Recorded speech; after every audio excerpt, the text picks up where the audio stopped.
Hello friends, welcome to Nursing Current and Practical. So this is the part 2 continuation video of 2019 previous year paper of nursing officer. अगर आपने अभी तक पुरानी video नहीं देखा है तो देख लीजिए, चैनल को सब्सक्राइब भी कर लीजिए। वीडियो आने में थोड़ा डिले हो गया because I was not well, लेकिन after that I will try to be continue कि मैं लगातार आपके लिए वीडियो लेके आऊँ, क्योंकि काफ़ी सारी वैकेंसीज़ आ चुकी हैं नर्सिंग की। डीएसएसबी में भी नर्सिंग ऑफिसर की काफ़ी सारी वैकेंसीज़ आ गई हैं, as well as teachers and other post की भी वैकेंसीज़ हैं। अगर अभी तक आपने डीएसएसबी साइट को चेक नहीं किया है तो देख लीजिए, एंड अपना फॉर्म वगैरह की डेट भी आप एक बार चेक कर लीजिए। एंड आरआरबी और रेलवे में भी नर्सिंग ऑफिसर की काफ़ी वैकेंसीज़ आई हैं। अगर आपने आरआरबी चेक नहीं किया है तो वो भी एक बार चेक कर लीजिए। So without wasting any time we are preparing our exam. हमारा फर्स्ट क्वेश्चन है, sign in seen 1 week after an intrauterine fetal death due to irregular overlapping of cranial bone with liquefaction of brain matter। पूछा है, ये एक sign होता है जो ultrasound में ही दिखता है। ब्रेन कंप्रेस हो जाता है, उसके कारण overlapping of cranial bone overlap हो जाती हैं, and it's seen after 1 week of intrauterine fetal death. अगर एक हफ्ते के बाद ये साइन अल्ट्रासाउंड में नोटिस कर सकते हैं, and that is called Spalding sign. Next question है,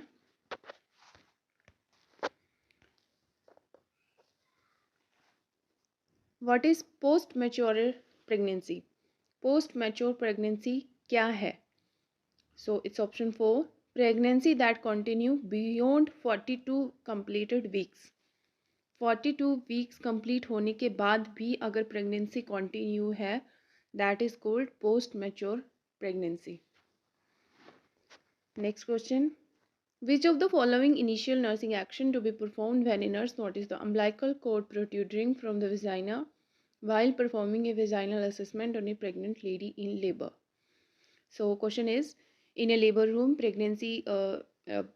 some lady is in labor and some nursing officer is assessing her, और उसको एकदम से देखते हैं कि umbilical cord is protruding from vagina।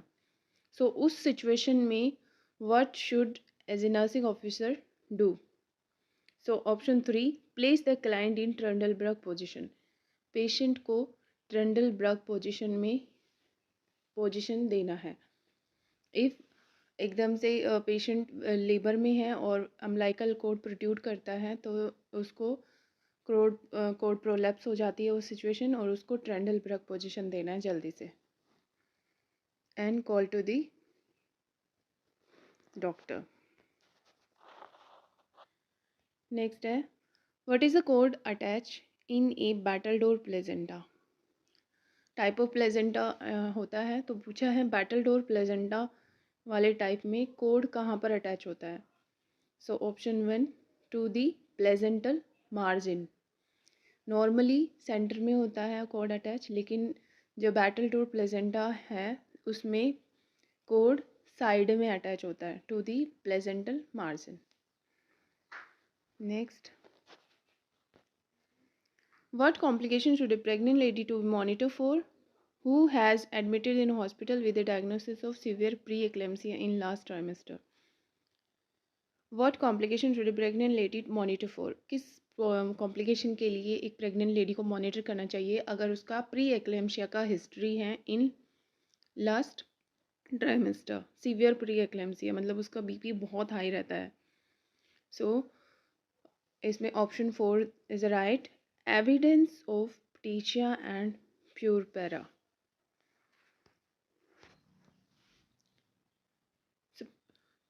टीचिया and purpura क्या होता है? इसमें क्या होता है, जो छोटी छोटी स्मॉल ब्लड वेसल्स होती हैं that leaks blood under the skin के अंडर ब्लड लीकिंग करने लग जाती हैं, और वो जो लीकिंग ऑफ ब्लड है दैट इज़ उसका डायमीटर होता है 4 to 10 mm। अगर that is called petechiae. Leaking of blood under the skin is called petechiae, and उसका जो डायमीटर होता है 4 to 10 mm। अगर डायमीटर इज़ लेस देन 4 तो that is called purpura. So अगर सीवियर प्री एक्लेम्पसिया की history in last trimester है तो patient should monitor for petechiae and purpura. Next question है, which of the following initial nursing assessment has to be performed on a pregnant lady after attaching the electronic fetal monitor in labor room? Labour room में electronic fetal monitor attach करने के बाद pregnant lady के ऊपर, तो what is the initial action? Number 1, assess the baseline fetal heart rate. Baseline fetal heart rate check करना है। Next question है, using Naegele's rule determine the estimate date of delivery, EDD जिसको बोलते हैं, for over a pregnant lady who arrived at clinic for her first antenatal assessment. The first day of her LMP was 19 October 2018. आपको LMP का date दिया है, EDD बताना है। तो नेग्लीज जो रूल होता है उसमें 9 मंथ जो LMP होती है उसमें 9 month add, 9 month plus 7 days, अलग से 7 डेज ऐड करना है, उसके बाद EDD निकलता है। सो जो हमारा डेट है 19 अक्टूबर, 19 अक्टूबर में 9 मंथ जोड़ना है आपको एंड उसमें अलग से 7 डेज जोड़ना है। So July 26 will be the answer. Next question है, in which year was the declaration of the right of child adopted by the UN? UN ने किस ईयर में right of the child, declaration of right of the child adopt किया था? So that was 1959। UN क्योंकि children से related है, UNICEF से भी रिलेटेड क्वेश्चन पूछ लिया जाता है। UN जो चिल्ड्रन से रिलेटेड है उससे एक आधा क्वेश्चन पूछ लेते हैं हर साल। इससे लास्ट वाली वीडियो में भी एक क्वेश्चन आया था और अभी भी वो आंगनवाड़ी से समथिंग रिलेटेड था, और आज जो ये है that is UN child right of child से रिलेटेड है। सो इसको भी थोड़ा सा कम्युनिटी हेल्थ नर्सिंग से आता है ये question, so we should keep in mind. So United Nation ने right of the child declaration 1959 में अडॉप्ट किया था। नेक्स्ट क्वेश्चन है,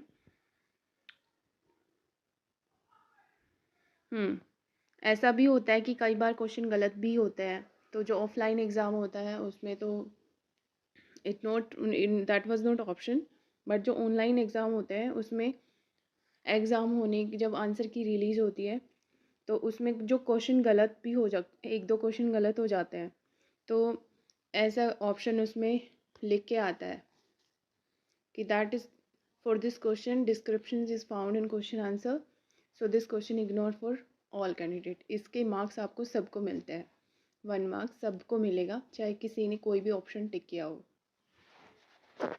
नेक्स्ट क्वेश्चन, एक आधा ही क्वेश्चन होता है ऐसा, that's in the. Next question है, what are the characteristics finding with regard to CSF after a lumbar puncture is performed on a child who has bacterial meningitis? Bacterial meningitis का child patient है, child है who has a bacterial meningitis, उसका lumbar puncture हुआ है, तो lumbar puncture के बाद CSF में what finding should be you will think, मतलब CSF किस फाइंडिंग्स का होना चाहिए इन bacterial meningitis? So option 4, CSF is cloudy, elevated neutrophils, elevated protein and decrease glucose. So very straight forward question. Bacterial meningitis में जो CSF होता है वो क्लाउडी हो जाता है, इसमें इलेक्ट्रोलाइट जो न्यूट्रोफिल्स है एलिवेट हो जाता है, प्रोटीन भी एलिवेट रहता है and decrease glucose level decrease होता है। अदरवाइज जो नॉर्मल CSF होता है that is clear, CSF clear होता है, जो नॉर्मल होता है उसमें न्यूट्रोफाइल प्रोटीन लेवल नॉर्मल होता है और glucose also normal. Next question है, what is early onset neonatal sepsis? Early onset neonatal sepsis क्या होता है? So option 4, infection that develop within 72 hours of bone. जो इन्फेक्शन 72 आवर्स ऑफ बीइंग मतलब पैदा होने के 72 आवर्स में कोई इन्फेक्शन हो गया है, that is called early onset neonatal sepsis. 74 hours मतलब 3 दिन के अंदर अंदर कोई इन्फेक्शन हो गया है, सेप्सिस हो गया, so that is called early onset. Next question, ये हिंदी में यहाँ पढ़ सकते हैं। इन्फेक्शन जो पैदा होने के 72 घंटे के भीतर विकसित होता है। रेड बॉय टर्मिनोलॉजी किस कंडीशन से रिलेटेड है? So option is 1, kwashiorkor. Kwashiorkor PEM protein energy malnutrition, जिन बच्चों में ब्रेस्ट फीडिंग नहीं हो पाता है उनमें पीईएम होने के चांसेस बढ़ जाते हैं। So why it's related red boy? क्योंकि जो क्वार्सिकोर के चिल्ड्रंस होते हैं उनके जो हेयर्स होते हैं that occurs reddish orange colour, उनके हेयर्स का कलर बिल्कुल चेंज हो जाता है, थोड़े सिल्की और डन बिल्कुल टूट जाते हैं, हाथ में लेते ही वो टूट जाते हैं और उनका कलर भी चेंज होता है रेडिश ऑरेंज कलर। सो उस कलर की वजह से इनको रेड बॉय, इस प्रॉब्लम को रेड बॉय से इससे उसको टर्मिनोलॉजी दिया है red boy. It's related to reddish oranges hair, ऐसे उल्टा करके भी पूछ सकते हैं। क्वार्सिकोर में जो हेयर चेंजेस हो जाते हैं, हेयर कलर चेंजेस हो जाता है, उस कंडीशन को क्या बोलते हैं? Sir that's red boy.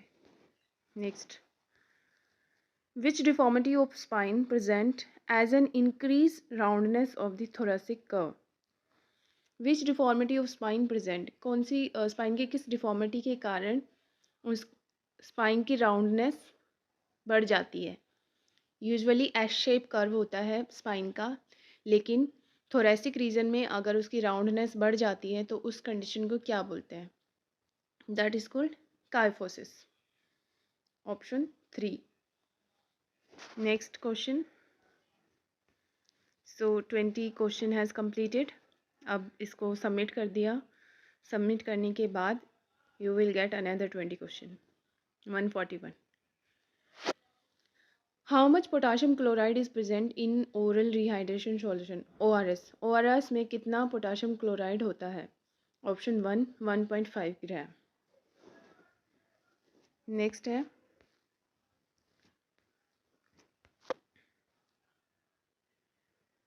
Which of the following is a presenting symptom of a child with Hirschsprung disease? हमने पहले भी पढ़ा था। इस हिरसचस्प्रंग डिजीज का प्रेजेंटिंग सिम्टम्स क्या होता है? Option 3, ribbon like stool. अगर 24 आवर्स में पेशेंट जो बेबी है इट्स नो ही और she not able to pass stool और बिल्कुल ही रिबन लाइक स्टूल पास करता है, that is situation Hirschsprung disease. Next question, which of the following is not a nursing care aspect for a child with haemophilia? Nursing care aspect for a child with haemophilia. Haemophilia का जो patient है, child है, उसमें आप क्या advice नहीं करेंगे? Option 3, advice to get circumcised. So ये एडवाइस नहीं करना है जब तक कि हीमोफीलिया उसका ट्रीट नहीं हो जाता है, क्योंकि it's a clotting disorder, bleeding clotting disorder. So ऐसी कंडीशन में सर्कमसाइज करने के लिए एडवाइस नहीं करना है। नेक्स्ट है, in which of the following neural tube defects there is a protrusion of meninges with spinal tissue and CSF? It's a neural tube defect, spine का डिफेक्ट होता है ये बच्चों में, जिसमें जो meninges होती हैं स्पाइनल टिश्यू के साथ और CSF के साथ बाहर की तरफ प्रोट्रूड होती हैं, उनका जो स्पाइन है फॉर्मेशन कंप्लीट नहीं हो पाता है। So that is a condition of meningomyelocele. Meningocele होता है, मेनिंजोमाइलोसील होता है, दो सिचुएशन होती हैं and these are the neural tube defect. Number 4, अगर मेनिंजेस के साथ स्पाइनल टिश्यू और CSF भी बाहर की तरफ प्रोट्रूड है, दैट इज मेनिंजोमाइलोसील। नेक्स्ट है, that is also wrong question. इसका भी मार्क्स सभी को 1+ मिला था। व्हाट इज़ ये क्वेश्चन ही गलत दिया होगा उन्होंने। नेक्स्ट क्वेश्चन है, which of the following is the correct sequence for phase of bacterial growth curve. Correct sequence for phase of bacterial growth curve का क्या है? So option 2, lag, log, stationary and decline. Next question, which of the following is the correct sequence for phase of bacterial growth curve? Bacterial growth curve phase में कौन सा sequence correct है? So option 2, lag, log, stationary and decline. ये क्या होता है? जो bacterial growth curve होती है उसमें 4 फेजेस होती हैं। First one is lag phase. Lag phase में क्या होता है, बैक्टीरिया बॉडी के अंदर एंटर करता है एंड स्टार्ट टू अडेप्टेशन। जो जितना टाइम लगता है that is called lag phase. Body के अंदर एंटर करना और अडेप्ट होना, that is lag phase. Then log phase, adaptation के बाद बैक्टीरिया स्टार्टेड डिवीज़न, अपनी सेल्स उसका डिवीज़न होने लगता है for the particular time, that is called log phase और इसको जनरेशन टाइम भी बोलते हैं। Third one is stationary. Stationary में क्या होता है, it's a physiological changes in bacterial cell. वो कुछ टाइम के लिए स्टेगनेंट हो जाती हैं, they don't divide, so that's phase is called stationary. And decline phase में दे स्टार्टेड डिक्लाइन, मतलब उनकी डेथ होनी शुरू हो जाती है, that phase is called decline. So lag phase, log phase, stationary and decline. Next question, how are gram stain result differentiate between gram positive bacteria and gram negative bacteria? Gram stain के through कैसे differentiate करते हैं gram positive and gram negative bacteria? So number 1, gram positive bacteria result are in purple and gram negative result are pink. Next question, choose the correct statement for Trousseau sign. Trousseau sign के लिए कौन सी statement correct है? Option 1, ischaemia induces carpal spasm by inflating the blood pressure curve. अगर BP apparatus arm में जो BP sphygmomanometer बांध के अगर उसको इन्फ्लेट करते हैं तो 20 mmFHg मुश्किल से पहुंचने के बाद पेशेंट की जो कार्पल स्पैज्म हो जाता है, इश्चीमिया होने के कारण कार्पल स्पैज्म हो जाता है, दैट साइन इज़ ट्राउजी साइन। और ये हाइपोकैल्सीमिया कंडीशन में होता है, अगर कैल्शियम लेवल कम है उन पेशेंट्स में Trousseau sign are present. Next है, mister X underwent bariatric surgery and develop iron deficiency associated with dumping syndrome. किसी पेशेंट का ब्रियाट्रिक सर्जरी हुआ है और उसको आयरन डेफिशिएंसी अनीमिया के कारण अनीमिया भी हो गया है एसोसिएटेड विद डंपिंग, और डंपिंग सिंड्रोम भी हुआ है। Identify the reason for iron deficiency anaemia for mister X. So answer 3, poor absorption of calcium and iron due to surgery. Surgery के कारण उनमें कैल्शियम एंड आयरन एब्जॉर्प्शन नहीं हो पाता है क्योंकि उनके इंट्रिंसिक जो फैक्टर्स होते हैं वो नहीं होता उसमें, और इसकी वजह से आयरन डेफिशिएंसी अनीमिया हो जाता है। Next, which part of body release catecholamine in response to stress. Stress में जो कैटेकोलामाइन हार्मोन होता है वो कौन सा पार्ट रिलीज करता है? That is adrenal medulla. Number 2, which part of body release catecholamine in response to stress? Adrenal medulla. Next, what is telangiectasia? Number 1 is option, dilated superficial cutaneous small blood vessel. एकदम कईयों की skin redness सी होती है, छोटी छोटी उसमें redness आपको दिखाई देती है। अगर उसको पिन लगाएंगे, किसी छोटा सा पिन लगाएंगे वहाँ पे रेडनेस आ जाएगी, that is a situation of telangiectasia. ये किसी सिचुएशन में मतलब कंडीशन में होता है। Next question is presence of clot and inflammation in a vein are features of which of the following option. Vein में अगर क्लोट और इन्फ्लामेशन है तो उस कंडीशन को क्या कहते हैं? What is the following? Option में से बताना है। So right option is thrombophlebitis, that is called thrombophlebitis. Inflammation ये अगर कैनुला लगने के 2-3 दिन के बाद वेन्स स्वेलिंग हो जाता है, presence of clot and inflammation, तो उसको फ्लेबाइटिस बोलते हैं। और यहाँ पे क्लोट आ गया तो thrombophlebitis. Next question, which of the following statement is not related to compensatory stage in shock? कौन सी कंडीशन कॉम्पनसेटरी स्टेज से रिलेटेड नहीं है इन शॉक? जब शॉक में हो जाती है बॉडी किसी भी कंडीशन में, तो हमारा कॉम्पनसेटरी मैकेनिज्म एक्टिवेट हो जाता है। मींस जितना भी ब्लड है वो वाइटल ऑर्गन्स को सप्लाई करने लग जाती है body as compare to non vital. तो जो इसमें नोट पूछा है, तो patient skin is hot and sweaty नहीं होगा।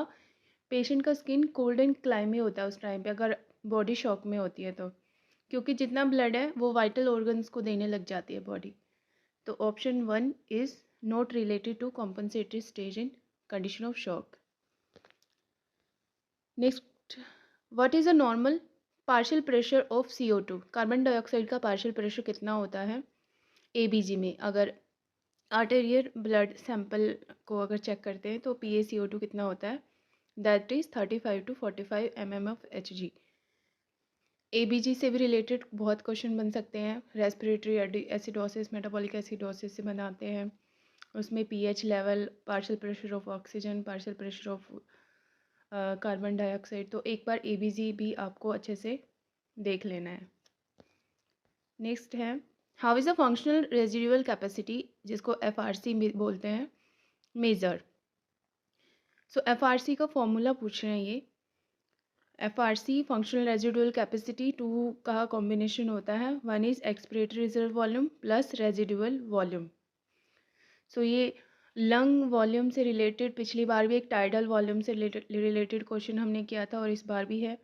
तो जो lung volume, expiratory reserve volume, inspiratory reserve volume, tidal volume, residual volume, ये सब ही वेरी इंपॉर्टेंट, तो ये भी एक बार पढ़ना ज़रूरी है।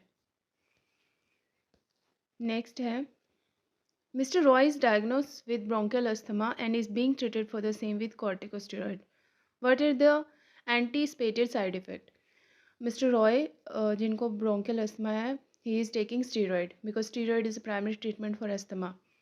लेकिन पूछा है इसके एंटिसिपेटेड साइड इफ़ेक्ट क्या होते हैं स्टीरॉयड के। So option 3, osteoporosis, obesity and immunosuppression. Steroid बहुत मतलब कंट्रोवर्शियल में रहता है, इतने बॉडी में बेनिफिट भी होते हैं लेकिन इसके साथ साथ साइड इफ़ेक्ट भी होते हैं। Osteoporosis, obesity and immunosuppression are very common side effect. अगर लंबे टाइम तक स्टीरॉयड चलता है तो ओस्टियोपोरोसिस हो जाता है। नेक्स्ट है, if a nurse evaluate an ECG and find sawtooth P wave, then what would be the diagnosis? Again ECG related question। sawtooth P wave, इसमें P wave का पैटर्न बताया कि sawtooth टाइप P wave बना हुआ है ECG में, तो उस कंडीशन क्या डायग्नोस होगा उस कंडीशन में?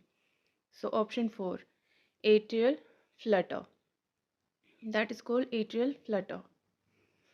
atrial fibrillation, arrhythmia, atrial flutter, T-wave, hyperkalemia, MI। सो इनमें थोड़ा कंफ्यूजिंग होता है ECG, तो ECG इसमें से भी 1-2 क्वेश्चन ज़रूर आते हैं। So this is also very important topic, इसको भी एक बार रिवाइज ज़रूर करना है before exam. So we just taking idea, if possible मैं इसमें साइड बाय साइड वीडियो बना दूंगी, जो जो important topic I am feeling it should be done, so I will make the further video. Next है, Osler node are a features of.